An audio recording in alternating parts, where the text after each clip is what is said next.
डिम्बो statistics में आप सबका हार्दिक स्वागत है। तो ये जो पूरा क्वेश्चन है वो सीक्वेंसिंग प्रॉब्लम पर बेस है, ठीक है। तो देखिए ये जो क्वेश्चन है वो थ्री मेशन इन जॉब है। Discuss the algorithm for solving three mason in job sequencing algorithm for the following table determine the optimal sequence of performing job. हमें ऑप्टिमल सीक्वेंस निकालना है जॉब परफॉर्मिंग का, ठीक है। तो हमें ये क्वेश्चन सॉल्व करना है। तो देखिए हम आपके साथ इसका जो थ्योरम है वो भी पढ़ेंगे और आपके साथ सॉल्व करेंगे। तो देखिए ये जो है थ्री मेशिन इन जॉब का क्वेश्चन है। तो यहाँ पे हमें क्या करना है, हमें देखिए हमें पहले कन्वर्ट करना पड़ेगा। Convert the problem into two machine and solve using Johnson algorithm. हमने जॉनसन एल्गोरिथम के ऊपर डिटेल में वीडियो बनाया है, तो आप पहले वो वीडियो देख सकते हैं अगर आपको वो नहीं पता। तो आपको क्या करना है, आपको minimum processing time for first and the last machine and maximum for the machine for the second machine, हमें वो निकालना है। तो यहाँ पे हमें मिनिमम निकालने के लिए बोला है फर्स्ट एंड लास्ट मशीन।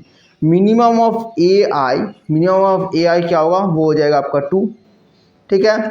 आपको मैक्सिमम निकाला है सेकेंड मशीन का, मैक्सिमम ऑफ बी आई का देखिए मैक्सिमम कितना है, मैक्सिमम है आपका 5 और मिनिमम ऑफ सी आई वो क्या होगा, वो भी हो जाएगा 5, ठीक है। तो फर्स्ट स्टेप हमने कर लिया। इसके बाद नेक्स्ट स्टेप देखिए, नेक्स्ट में क्या बताया है, चेक द फॉलोइंग इनइक्वालिटी। हमें फॉलोइंग इनइक्वालिटी को चेक करना है। Minimum of A I greater than equal to maximum of B I, ठीक ना, और minimum of C I greater than equal to maximum of B I. अगर ये दोनों में से एक भी कंडीशन अगर फुलफिल करेगा तो ये हम कर सकते हैं। देखिए थर्ड स्टेप में क्या बताया है, if none of the inequality in steps 2 are satisfied then the method can not be apply. अगर दोनों में से एक भी अगर हमें मतलब हम यहाँ पे अगर होल सेटिस्फाई नहीं करें तो ये जो है ना वो प्रोसेस हम नहीं कर सकते। तो हम चेक करते हैं। तो देखिए यहाँ पे minimum of A I greater than equal to maximum of B I, ये हमें चेक करने के लिए कहा गया है। तो यहाँ पे 2 ग्रेटर देन इक्वल टू 5 ये सेटिस्फाई नहीं कर रहा है, तो यहाँ पे आप लिख दीजिए फॉल्स। तो जो फर्स्ट वाला है वो सेटिस्फाई नहीं कर रहा है। इसका सेकंड देखिए, आपको कहा गया है कि minimum of C I greater than equal to maximum of B I, ठीक है। तो यहाँ पे हो जाएगा 5 ग्रेटर देन इक्वल टू 5, ये जो है ना वो 2 हो रहा है। तो आपका एक कंडीशन सेटिस्फाई कर रहा है। तो हम एक कंडीशन सेटिस्फाई करने के बाद बात कर देखिए क्या करना है। देखिए यहाँ क्या होता है, if at least one of the inequality in steps to satisfy we determine two machine G and H such that the processing time on G and H are given by G I equal to A I plus B I and H I equal to B I plus C I, ठीक है। तो हमें दो machine define करना है। तो यहाँ पे हम लिखते हैं late G and H are two machines such that G I equal to AI plus BI and HI equal to BI plus CI, ठीक ना। तो हमें दो मशीन को दिखाना है। तो देखिए हम ना इसके लिए ना बना लेते हैं, टेबल बना लेते हैं। तो देखिए यहाँ पे हम लिख लेते हैं मशीन, यहाँ पे हम लिखते हैं मशीन। तो यहाँ पे हो जाएगा जी और एच और यहाँ पे हम लिखते हैं जॉब, ठीक है। First job, second, third, fourth, fifth, ठीक है। तो देखिए जी का फर्स्ट जॉब मतलब इन दोनों का सम 3 और 3 यहाँ पे हो जाएगा आपका 6, ठीक है। इसका देखिए 8 + 4 ये हो जाएगा आपका 12, 7 + 2 9, 5 + 1 6, 2 + 5 7, ठीक है। ये हो गया आपका। और इसके बाद देखिए अभी हमें इसको निकालना है। तो देखिए 3 + 5 ये हो जाएगा आपका 8, 4 + 8 12, 2 + 10 12, 1 + 7 8, 5 + 6 हो जाएगा 11, तो ये आपका जॉब और मशीन का जो है ना वो हमने निकाल दिया। अभी हमें ऑप्टिमम सीक्वेंस निकालना है। ऑप्टिमम सीक्वेंस निकालने का फॉर्मूला देखिए, आपको पता ही है कैसे निकालते हैं।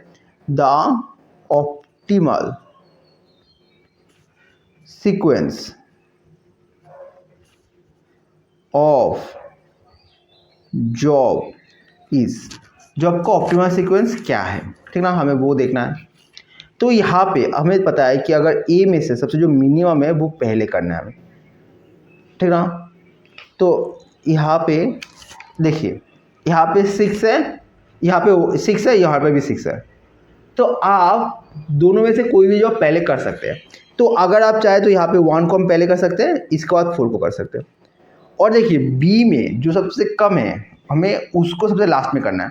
तो देखिए यहाँ पे 8 था, वो हमने पहले ही बैठा दिया है, तो हमें वो नहीं देखना है। अभी देखिए इसके बाद देखिए, तो बी का हमें कुछ नहीं लेना, 11 12 है, वो सबसे ज़्यादा ही है। अभी हम यहाँ पे जी पर ही अभी वो डिपेंड करेगा। तो जी पे अगर डिपेंड कर रहा है तो यहाँ पे हमारा 1 और 4 हो गया। इसका देखिए 6 के बाद जो लोएस्ट है वो है 5, तो यहाँ पे आप 5 को बैठाइए, ठीक है, ये 7 हो गया। 5 के बाद आपका जो जॉब आएगा वो आएगा 3, ठीक है, और लास्ट में जो मिल बच गया वो बच गया 2। तो ये हो गया आपका जॉब का सीक्वेंस। अभी हम इस जॉब सीक्वेंस से अभी हम इसको सॉल्व करना है। तो देखिए इसमें क्या करना होगा, यहाँ पे हम लिखते हैं प्रोसेसिंग, हमें क्या निकालना है, प्रोसेसिंग टाइम निकालना है। चलो देखिए हमारे क्वेश्चन के हिसाब से हमें से भी यहाँ बोला है for the following table determine the optimal sequence of the performing job. तो अगर हम यहाँ तक निकाल ले तभी हमारे लिए आपका आंसर आ गया है कि हमें जो है ना सीक्वेंस निकाल ले। पर हम आपको जो टाइम कैसे निकालते हैं, जो प्रोसेसिंग टाइम कैसे निकालते हैं वो भी हम आपको दिखा देंगे। पर इस क्वेश्चन के हिसाब से हमें वो पूछा नहीं गया है। अगर आप IAS में अगर आप कोई एग्जाम में मतलब एग्जाम में लिख रहे हैं तो आप यहाँ तक करके छोड़ सकते हैं, आपको इसके लिए भी पूरा नंबर मिल जाएगा। पर आपको हम सिखा रहे हैं इसीलिए हम आपके लिए टाइम भी निकाल देंगे, ठीक है। तो देखिए हमने टेबल जो है ना वो तो बना लिया है, अभी हम इसको करना है, सॉल्व करना है। तो देखिए यहाँ पे फर्स्ट जॉब करना है इन मशीन में कब शुरू होगा, तो मशीन ए में तो 0 से स्टार्टिंग होगा, ठीक ना। अभी देखिए ये जॉब जो है ना वो कितने टाइम तक करना है, वो हमें 3 टाइम लगेगा प्रोसेसिंग टाइम। तो 3 टाइम में बाहर जाएगा और आइडल टाइम 0, मतलब खाली बैठा हुआ कब रहेगा, वो खाली नहीं बैठा हुआ है, 0 होगा। देखिए बी मशीन जो है ना वो यहाँ पे ए मशीन के काम खत्म होने के बाद ही बी मशीन में शुरू हो सकता है। आप इसको ऐसे समझिए कि बुक प्रिंट करें हम, ठीक ना। तो वो ए जो मशीन है ना वो आपका पेज प्रिंट कर रहा है, बी जो है ना वो बाइंडिंग कर रहा है, और सी जो है ना वो कवर दे रहा है। तो अगर ए कंप्लीट नहीं होगा तो बी काम नहीं शुरू कर पाएगा, बी कंप्लीट हो तो सी काम शुरू करेगा, तो वो सीक्वेंस है। तो देखिए यहाँ पे 3 में सेकेंड मशीन में काम शुरू होगा, और इसमें टाइम कितना लगेगा, इसमें भी आपका 3 घंटा, मतलब यहाँ पे 3 + 6 6 हो जाएगा। और यहाँ पे आइडल टाइम 3 होगा, क्योंकि 3 घंटा जो है ना स्टार्टिंग में प्रोसेसिंग टाइम में वो आइडल बैठा हुआ था। तो यहाँ पे जो इन टाइम होगा थर्ड मशीन के लिए वो हो जाएगा आपका 6 थर्ड मशीन के लिए, और यहाँ पे आइडल भी होगा 6 घंटा वो खाली बैठा था। अभी वो कितने घंटे काम करेगा, वो करेगा 5 आवर्स। तो यहाँ पे हो जाएगा 6 + 5, यहाँ पे हो जाएगा आपका 11, ठीक है। अभी देखिए यहाँ पे जो थर्ड जॉब है ना, जो इसका हमें फोर्थ जॉब करना है, तो जो फर्स्ट मशीन है ना वो 3 आवर्स से स्टार्टिंग करेगा, और वो कितना घंटा चलेगा, 4 में देखिए 5 है, 3 + 5 तो यहाँ पे हो जाएगा 8, यहाँ पे 0। देखिए यहाँ पे जो है ना ये नंबर बहुत इंपॉर्टेंट है, यहाँ पे 8 बैठेगा, 6 नहीं बैठेगा। क्यों 6 नहीं बैठेगा, क्योंकि जो फर्स्ट मशीन है उसका काम कंप्लीट नहीं हुआ था, तो इसीलिए 6 का भी यहाँ पे 8 होगा। तो यहाँ पे आइडल टाइम हो जाएगा 2, 6 + 1 तो यहाँ पे हो जाएगा आपका 9, और यहाँ पे हो जाएगा देखिए यहाँ पे जो काम शुरू होगा वो 11 से शुरू होगा, ठीक ना। 11 + 7 तो यहाँ पे हो जाएगा 18, ठीक ना, यहाँ पे हो जाएगा 0। अभी देखिए यहाँ पे काम शुरू होगा 8 में, 5 नंबर जॉब, तो यहाँ पे होगा 8 + 2 ये हो जाएगा आपका 10, ठीक है, और यहाँ पे हो जाएगा आपका 0, और 9 में काम शुरू होगा, 10 में काम शुरू करना पड़ेगा हमें, तो 10 + 5 15, ठीक है। तो यहाँ पे आइडल टाइम हो जाएगा 1, 18 से शुरू हो रहा है, 18 + 6 तो ये जाएगा 24, ठीक है। तो यहाँ पे हो जाएगा 0। इसके बाद देखिए 3 थर्ड नंबर जॉब शुरू करना है, स्टार्टिंग टाइम हो जाएगा 10, ठीक है, 10 +7 तो ये जाएगा 17, यहाँ पे 0। देखिए यहाँ पर दोबारा हमें 17 से शुरू करना पड़ेगा, ठीक है।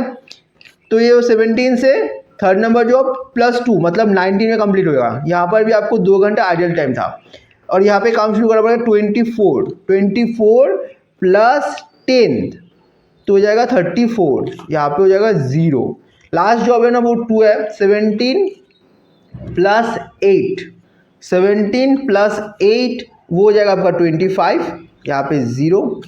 और यहाँ पर भी आपको शुरू करना पड़ेगा 25 प्लस 4 29, यहाँ पे आइडियल टाइम कितना, आइडियल टाइम 6 आवर्स, ठीक है।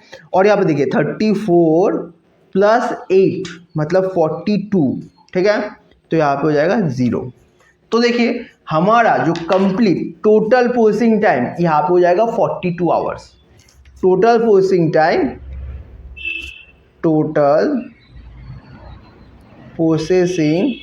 टाइम हो जाएगा 42 आवर्स। मतलब आपका पूरा काम जो है ना वो 42 आवर्स में जाके कंप्लीट हो रहा है, ठीक है। तो देखिए यहाँ पे आइडियल टाइम में निकालने के लिए आता है। आइडियल टाइम क्या होता है, आइडियल टाइम जो होता है कि कितना घंटा जो है ना मशीन खाली बैठा रहा है। जैसे देखिए ये मशीन जो है ना वो 25 में मशीन ए कंप्लीट हो गया, पर प्रोसेसिंग टाइम कंप्लीट कर हुआ है 42 आवर्स में। तो यहाँ पे 17 आवर्स का आइडियल टाइम है मशीन ए के लिए। और देखिए बी में देखिए यहाँ पे 29 में कंप्लीट हो रहा है और यहाँ पे 42 है, मतलब यहाँ पे आपका 13 आवर्स है। 13 plus 6 19 plus 2 21 plus 1 22 plus 5 27 hours इसका आइडियल टाइम है। मतलब इसका आइडियल टाइम मशीन ए से भी ज़्यादा है। और देखिए यहाँ पे जो सी मशीन के लिए आइडियल टाइम है वो 6 आवर्स है, ठीक है। तो ये आपका निकल गया है। उम्मीद करते हैं आपको वीडियो समझ में आए, वीडियो में कंफ्यूजन नहीं है। अगर कोई भी कंफ्यूजन है, कोई भी डाउट है तो वैसे पूछिए, हम आपकी डाउट क्लियर करने की, आपकी कंफ्यूजन करने की पूरी कोशिश करेंगे। अगर वीडियो अच्छा लगे तो वीडियो को आप लाइक कर दीजिए, अपने शेयर कीजिए और ऐसे लोग आप हमारे सब्सक्राइब कर लीजिए। Thank you for watching.